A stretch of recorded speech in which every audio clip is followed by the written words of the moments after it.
Assalamualaikum warahmatullahi wabarakatuh. Perkenalkan, nama saya Roni Saputra, BP 2011073019. Baiklah, saya akan menjelaskan UAS saya mata pelajaran sistem komunikasi. Yang mana soalnya sebagai berikut. Soal nomor 1. Jelaskan perbedaan modulasi digital PSK dan QSM.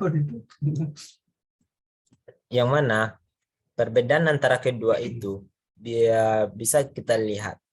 Yang mana sebelum kita menjelaskan perbedaannya, modulasi digital adalah modulasi yang sinyal informasinya sinyal digital. Contoh yang pertama, modulasi PSK yang dimana amplitudonya bernilai konstan. Jadi yang dimodulasi hanya fasa saja. PSK ini terdiri dari BPSK, QBPSK. Bedanya adalah kalau BPSK itu disusun oleh bit 0 dan 1. Jarak antara bitnya itu 180 derajat.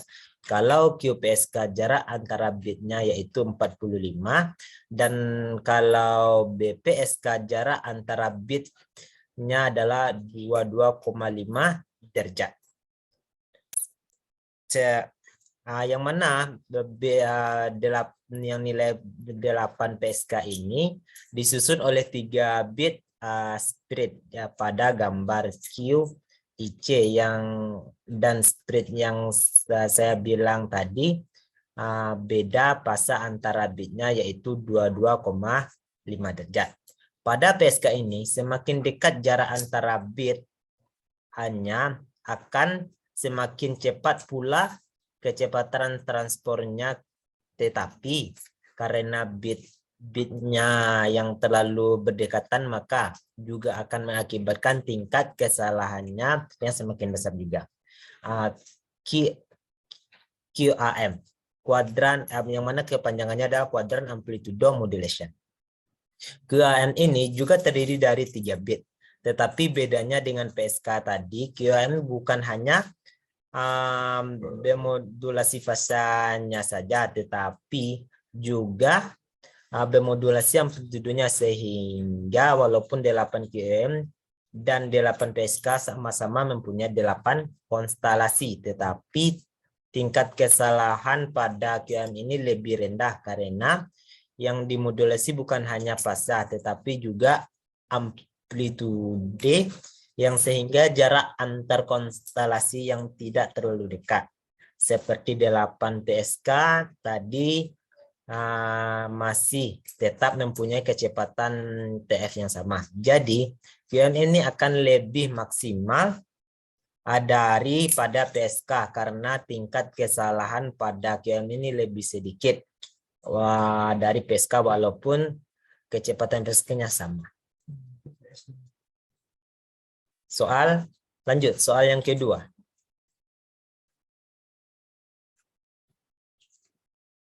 Soal yang kedua ialah apa pemahaman tentang mengenai konstelasi. Ya, pemahaman kita tentang konstelasi itu adalah yang mana konstelasi hampir mirip dengan diagram paspor tetapi tidak ditampilkan, dan konstelasi ini biasanya dilihat dari kuadrannya. Contoh yang pertama, BPSK spread. Yang kita ketahui BPSK ini terdiri dari 2 konstelasi karena satu sehingga outputnya adalah 2/1. Jadi 2 jarak antara titiknya itu ialah 180 derajat. Selanjutnya QPSK ini adalah 2. Jadi 2/2 maka outputnya akan menjadi 4. Di sini ada 4 titik konstelasi dan beda fasa pada PSK ini adalah 45 derajat. Selanjutnya 8 PSK hanya itu 3. Maka titiknya konstelasi itu adalah 8 dan jarak antara pasanya adalah 2,5. Dan spirit yang saya bilang tadi, semakin dekat jarak antar konstelasi, maka kecepatan TF-nya akan semakin cepat, tetapi tingkat kesalahannya juga semakin tinggi. Nah, selanjutnya QAM sama dengan PSK, sama-sama memiliki 8 tetapi tingkat memiliki 8 output karena sama-sama disusun oleh 3 bit. Tetapi pada QM ini jarak antara konstelasi yang tidak dekat 8 SK semakin rendah dari 8 PSK yang tadi. Selain 8 PSK dan 8 QAM, juga ada 16 PSK dan 16 QAM dan seterusnya. Seperti yang saya bilang tadi, semakin banyak output, kecepatan TF-nya akan semakin cepat, tetapi tingkat kesalahannya juga akan semakin tinggi. Soal selanjutnya. Soal nomor 3. Soal nomor 3. Modulasi adaptif. Modulasi adaptif. Apakah yang dimaksud dengan modulasi adaptif? Modulasi adaptif adalah kemampuan dari pengguna atau perangkat untuk beradaptasi dengan lingkungan yang ada. Contohnya adalah jarak dari MS ke batas yang dapat kita pengaruhi kecepatan sinyal yang dapat oleh atau pengguna, karena jika semakin jauh jarak antara MS ke BTS, maka sinyal yang akan semakin lelet dan biasanya semakin modulasinya semakin rendah, seperti QPS, seperti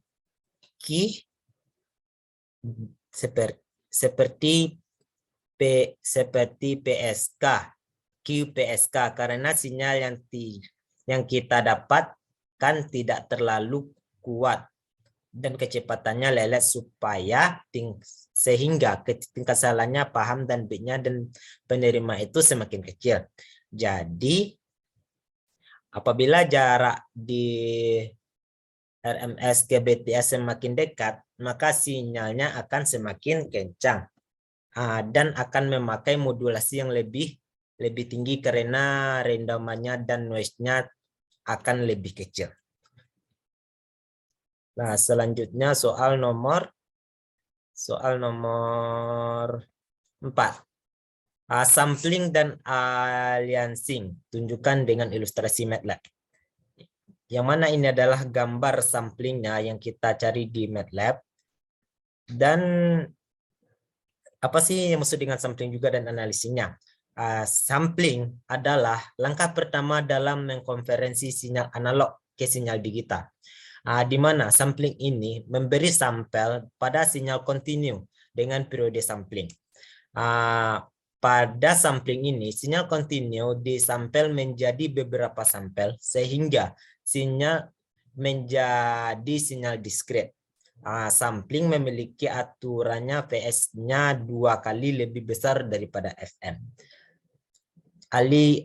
Aliasing adalah kegagalan yang terjadi karena kesalahan dalam proses sampling atau ketika terjadinya sampling yang sama atau dempet tetapi frekuensinya berbeda. Seperti yang bisa kita lihat pada gambar, divisinya PS-nya adalah 100.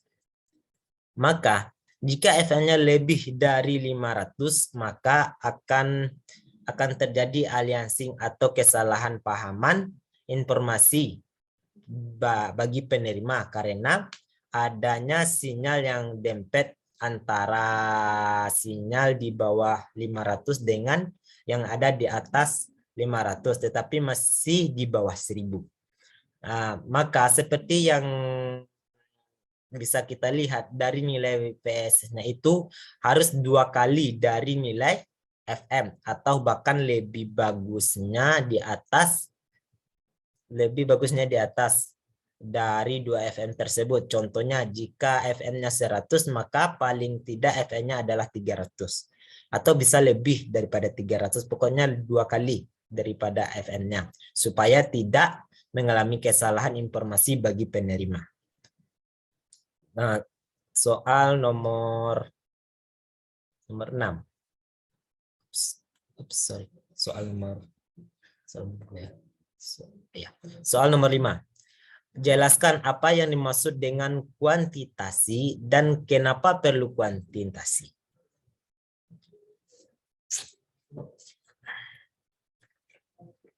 Jadi, kuantitasi adalah langkah kedua untuk mengubah sinyal analog ke digital. Kualitasi adalah membulatkan nilai sampel ke nilai yang terdekat. Seperti yang kita lihat pada gambar sinyal informasi asli dan sinyal yang diterima setelah kuantitasi hampir sama dengan tidak kelihatan bedanya, yaitu karena kuantitasi tadi membulatkan nilai yang terdekat supaya titik sampel yang tidak terlalu banyak. Kuantitasi perlu karena seperti yang kenapa harus perlu kuantitasi? Kuantitasi ini sangat perlu karena seperti yang kita ketahui bahwa sinyal suara manusia ini sangatlah bervariasi amplitudo dan frekuensinya. Bahkan suara manusia ini memiliki rentang frekuensi sangat rendah dari 300 sampai 3000 Hz. Sehingga akan banyak sekali sampel yang tercipta sampai tak terhingga karena tekanan suara manusia ini. Jika tidak kita kuantitasi, maka akan ada banyak sekali sampel-sampel yang terlihat. Maka sampel-sampel yang banyak itu yang nantinya akan kita yang kita akan bulatkan nilainya.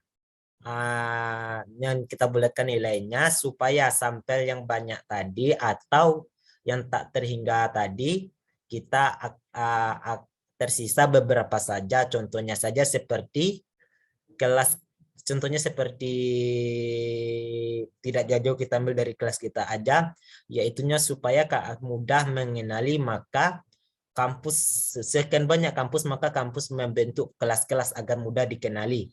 Yang mana dari kelas kita itu terdiri dari 26 mahasiswa.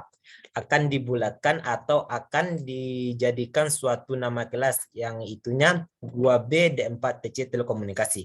Sehingga kampus kita tidak perlu satu-satu yang harus perlu mengenali hal tersebut. Soal selanjutnya nomor 6. Nomor 6. Jelaskan apakah yang dimaksud dengan compounding dan kenapa perlu compounding. Jadi, kita akan menjelaskan apa yang maksud dengan compounding tersebut. Kenapa harus memakai compounding. Jadi, compounding ini adalah proses dari compressing yang terakhir di expanding.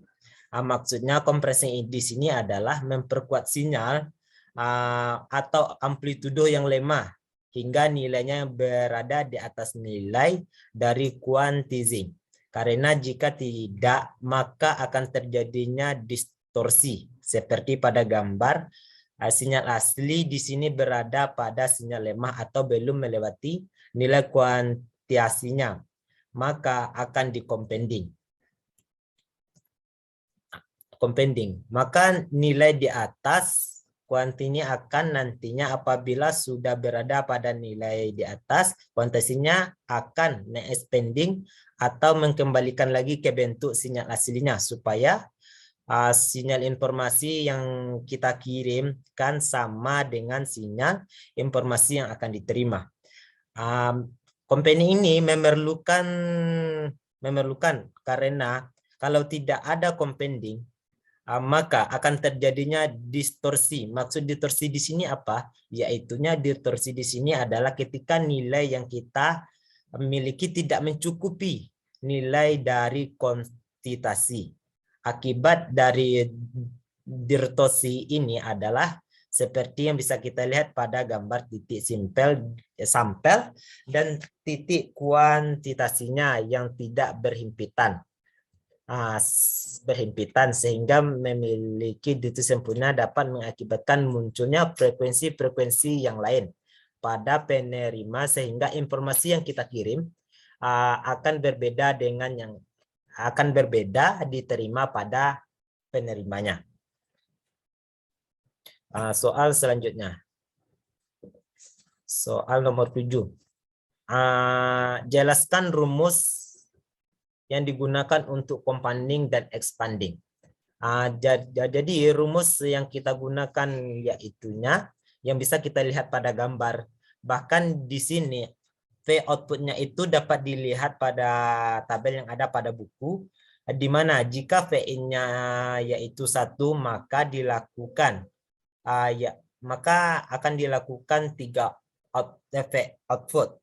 Maka akan terjadi proses penguatan tegangan yang lemah menjadi kuat. Ini dilihat pada hasil compoundingnya nanti. Yang mana bisa kita lihat pada gambar, yaitunya ini adalah rumusnya. Selanjutnya, nomor 8. Jelaskan pengertian multiplex. Kenapa perlu multiplex dan jelaskan macam-macam multiplex dan jelaskan penataan frame TDM dan VCM 30 kanal dan 24 kanal. Berarti kita akan harus mengetahui apa sih yang maksud dengan multiplex tersebut. Jadi, multiplex di sini adalah mengirim sinyal baik berbentuk data gambar, sinyal suara, dan lain-lain dalam satu atau lebih daripada sumber kepada pengirimannya. Bisakah yang bisa dimaksud atau bisa kita artikan yaitunya menggabungkan satu atau lebih saluran banyak menjadi satu saluran multiplex yang terdiri dari 3, yaitunya multiplex FDM, multiplex TDM, dan multiplex WDM. Kenapa harus kita gunakan atau kenapa harus multiplex? Karena bisa multiplex tersebut menghemat saluran ketika satu saluran atau lebih dari satu saluran yang kita gunakan atau yang kita kirim pada media transmisi yang sama atau macam-macam bentuknya atau motifnya, ada beberapa saluran yang harus kita multiplex, yang mana sebelumnya bahwa saluran tersebut ada 3. Saluran misalnya tersebut ada 3, maka saluran ini akan dimodulasi dengan frekuensi carrier yang berbeda-beda sehingga dimultiplex baru menghasilkan sebuah saluran sehingga berada pada frekuensi yang berbeda-beda dan tidak terjadinya tumpang tindih satu sama lain. Tumpang tindih satu sama lain. Tumpang tindih satu sama lain. Selanjutnya dengan multiplex TDM. Pada ilustrasi ada 2 buah kanal, satu ditambahkan 2 kemudian dimultiplex sampai di sini dilakukan secara bergantian. Karena ada satu kanal 2 dengan antara kanal 1 dan 2 dalam bergantian ini disebut adalah frame. Dia berganti-gantian terus maka disebut itu adalah frame. Hasil dari tipe ini jika dikuantitasikan, sebelum dikuantitasikan ada proses compounding text dan sebagainya kemudian dikuasai sehingga menjadi nilai pusat bit. Pada saat transmisi digital dan ditransmisikan itu beberapa sinyal diskret. Penerima tidak mengetahui bentuk adanya bit detektor bit tersebut berurutan baik 1 maupun bit 0. Bit 1 ataupun bit 0 yang artinya sinyal tersebut adalah sinyal diskret. Yang dikirim adalah mengetahui urutan berapa B1 yang berurutan 1 hingga 0. Maka kita perlu itu adalah coding untuk mengetahui berapa bitkah 1 atau 0, berapa bitnya 1 atau 0-nya muatan bit tersebut yang kita transmisikan itu harus berurutan. nomor berapa lah? 8. Nomor 9. Ya. Oh, nomor 10. Jelaskan macam-macam line coding berserta contoh dengan bit 11001000001 1000000001. Jelaskan macam-macam line coding beserta contoh dengan bitnya, yaitunya macam-macam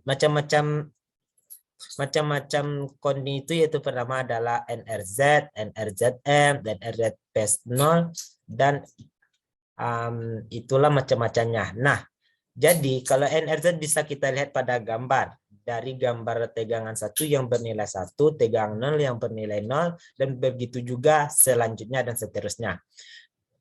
Sedangkan NRZ 1 apabila nilai 1 positif, maka bit selanjutnya bertegangan 0, dan 0 yang akan mengirim 1 bit sebelumnya bisa dibaca dengan bit 0 saja, B1 tidak, maka begitu juga dengan selanjutnya.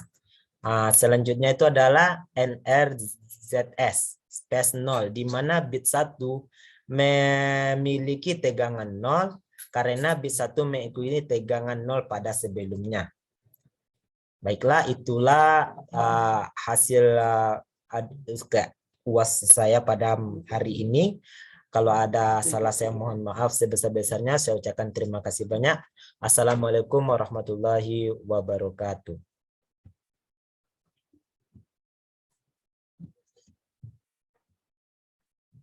Wih,